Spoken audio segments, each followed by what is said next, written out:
Hey, welcome back. Man, we haven't done one of these in a while, but I thought we'd go online and do just a short one of these every week as we work through this book right here, Rediscovering Church. We've got a couple groups meeting in person, and if you're able to join us, we'd love to have you. We're at 10 o'clock Tuesdays in a refuge, and then that's what we're doing on Wednesday night in our prayer meeting time as well. Those are discussion based. What we're doing is reading a chapter a week, and then we're discussing those. And so today we're looking at chapter 1. And chapter 1, he kind of sets the tone, sets the intro. There are the discussion questions we use on Tuesday and Wednesday will be linked in the comment section below, so you can go to that Google Doc and kind of see those questions and work through them yourself, or if you're with a couple other people, you can work with them in a small group and ask those questions. But he begins chapter 1 by talking about his church experience growing up, about kind of being in a youth group, kind of tied remotely to that, and doing some things, but not a lot of really church experience. On my early church experience, I grew up at Little Flock Church in Zone, Kentucky, and I remember as a child, the great singing that came place. My dad singing bass in my ear, and I couldn't wait till my voice changed and I could do that and sing bass with him, or that rolling melody line on a lot of songs, and just how great it sounded when the church sang, how celebratory that was. And then as I got older, our youth group evolved around music and musicals in that time and things like that. So let me ask you, because it's how we started this week with every one of them. What kind of church experience did you have growing up?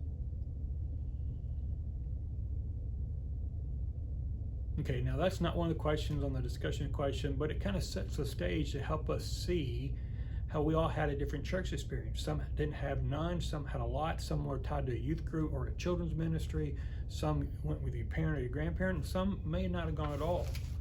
What we do know is that the current culture that we live in is that about 80% of people in Logan County, Kentucky are not in church on any given Sunday. So this generation that's growing up now will have a very different church experience than you and I have. One of the reasons why I was studying this book. So and one of the things he asked is why do people not go to church now?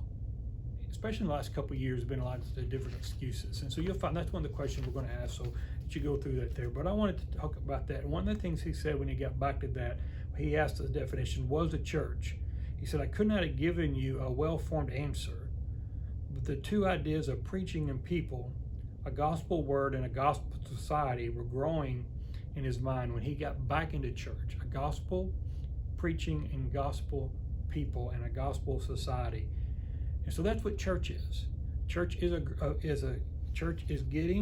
doing life together. It's a gathering of the fellowship of the family of God. And that being gospel centric is what helps us. And people today are longing for that gospel, that family. And when they come to church and experience that family, what should make us different than other groups that they join is that a church as a family should be gospel focused.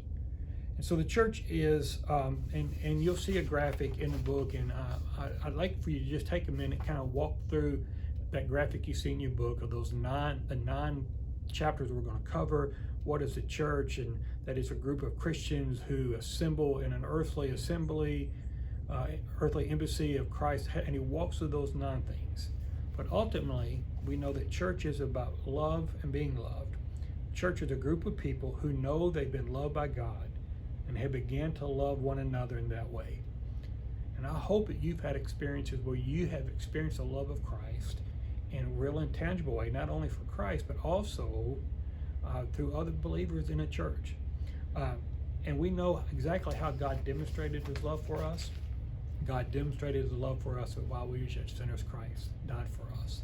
And that is what makes a church, a family of God, a gospel-centered society, is the love of God.